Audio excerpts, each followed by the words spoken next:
Oke, selamat datang kembali di pembahasan mendalam kita. Kali ini kita langsung nyelam nih ke sumber yang Anda kasih soal proses penawaran kerja di Indonesia ya. Mulai dari pasang loker sampai karyawan baru itu masuk. Judulnya penawaran kerja, Employment Offer Letter. Betul. Nah, sumber ini kan ngasih lihat semua alur rekrutmen ya. Tapi kayaknya kita mau fokus ke bagian yang paling krusial gitu. Dokumen penawarannya itu sendiri. Jadi misi kita nih membedah bedanya offering letter sama perjanjian kerja. Biar Anda semua paham implikasinya. Siap ya? Mulai yuk. Siap. Dan yang sering kelewat itu, dokumen ini tuh bukan sekedar formalitas administrasi loh. Ini titik temu penting antara ekspektasi perusahaan sama harapan kandidat. Paham ini bisa jadi kunci awal hubungan kerja yang enak. Setuju. Nah, sumber Anda ini kan bagi jadi 6 tahap ya. Bikin loker, seleksi CV, terus interview, top 3. Yap, sama HR dan user biasanya. Betul, terus rekomendasi hasil, nah baru tahap 5, penawaran kerja formal, baru deh orientasi atau onboarding.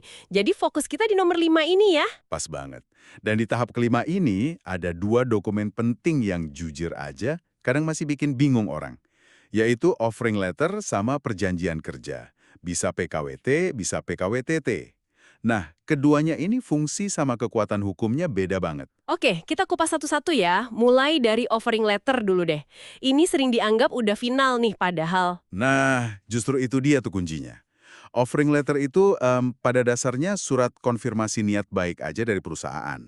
Isinya yang ngasih tahu Anda kepilih, terus ada detail awal posisi, gaji, mungkin beberapa fasilitas, tanggal mulai kerja, tapi poin utamanya, Apa tuh? surat ini belum mengikat secara hukum. Sama sekali belum. Wah, belum mengikat ya, kenapa gitu strateginya? Agak aneh nggak sih? Justru ini ngasih fleksibilitas gitu. Buat Anda sebagai kandidat, ini kesempatan buat nimbang-nimbang tawaran tanpa tekanan legal. Buat perusahaan juga, ini cara ngukur minat serius kandidat sebelum masuk ke komitmen kontrak yang ya lebih ribet lah. Jadi semacam undangan resmi aja. Oh, oke, paham. Terus isinya biasanya apa aja sih? Sumber tadi nyebut nama, jabatan, gaji. Nah ini bisa gross ya, gaji kotor. Betul, bisa gross sebelum potongan pajak PPh 21 dan lain-lain, atau bisa juga take home pay yang bersih masuk rekening. Oke. Terus ada detail TR, bonus, kalau ada, fasilitas kayak BPJS Kesehatan, ketenaga kerjaan. Kadang laptop juga disebut. Ah ya, laptop, hak cuti, tanggal mulai, sama gimana cara kita balesnya, ada batas waktunya juga ya. Tepat. Dan penting banget buat perusahaan hati-hati sama kalimat di offering letter. Jangan sampai multitafsir seolah itu udah kontrak final. Harus jelas ini baru penawaran awal. Profesional, informatif, tapi ingat, belum ngikat secara hukum. Oke, clear ya soal offering letter sebagai pembuka pintu. Sekarang kita masuk ke akad nikahnya nih, perjanjian kerja. Misalnya PKWT. Ini yang legal banget kan? Nah, ini dia, tepat sekali. Dan biar sah di mata hukum, PKWT itu wajib penuhi 4 syarat mutlak. Ini dari pasal 1320 KUH Perdata. Kita coba lihat satu-satu ya, sama dampaknya kalau nggak terpenuhi. Boleh, silakan. Pertama, harus ada kesepakatan bebas. Maksudnya, kedua pihak setuju tanpa ada paksaan atau hilaf atau penipuan. Kedua, para pihaknya cakap hukum. Artinya, Anda minimal 18 tahun, terus wakil perusahaan yang tanda tangan juga punya kuasa sah. Oke, 2 itu dulu. Kalau nggak terpenuhi gimana? Nah, kalau salah satu dari 2 syarat subjektif ini, kesepakatan atau kecakapan nggak terpenuhi, perjanjiannya itu dapat dibatalkan. Dapat dibatalkan berarti nggak otomatis batal dong ya? Betul, mesti ada tindakan hukum buat minta pembatalan. Beda nih sama 2 syarat berikutnya. Ketiga, mesti ada objek pekerjaan yang jelas, spesifik gitu. Kerjaannya apa? Keempat, tujuannya harus halal. Nggak boleh melanggar hukum, kesusilaan, ketertiban umum.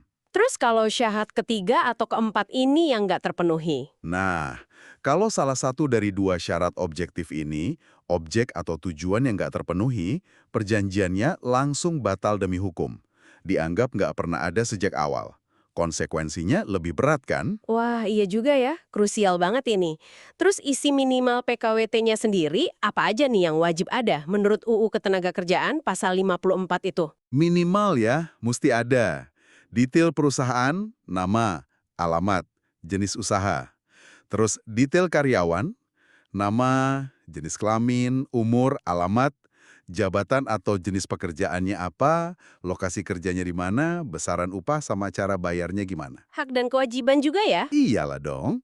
Syarat kerja, hak kewajiban para pihak, terus kapan mulai dan berapa lama kontraknya berlaku, tempat tanggal kontrak dibuat, dan yang paling penting. Tanda tangan? Nah, tanda tangan kedua belah pihak, bukti sepakat. Ada tambahan nggak dari sumber ini? Kayak best practice gitu, biar lebih aman. Ada. Dianjurkan banget nambahin klausul soal uang kompensasi. Ini penting loh, soalnya sesuai aturan turunan UU Cipta Kerja, kompensasi ini wajib dikasih pas PKWT selesai. Sebagai ya penghargaan masa kerja lah. Terus bagus juga ada soal penalti kalau resign sebelum kontrak habis, aturan main lembur kalau ada, Mekanisme penyelesaian sengketa juga. sangat disarankan. Misalnya, lewat bipartit dulu atau gimana. Termasuk sanksi kalau ada pelanggaran disiplin. Biar jelas aja semua di awal. Dan jangan lupa ya, PKWT itu wajib tertulis, pakai bahasa Indonesia, dibuat sebelum mulai kerja, dan Anda sebagai karyawan berhak dapat salinannya. Oke, jadi kalau disimpulin nih ya, offering letter itu kayak lamaran resmi dari perusahaan. Niat baik tapi belum ngikat. Betul. Semacam teaser lah ya. Nah, sedangkan perjanjian kerja, entah PKWT atau PKWTT, itu baru ijab kabul legalnya. Dokumen sah, mengikat, lengkap sama syarat dan ketentuan hukumnya. Paham bedanya ini vital banget ya, buat siapapun, entah Anda pemberi kerja atau calon karyawan. Iya kan?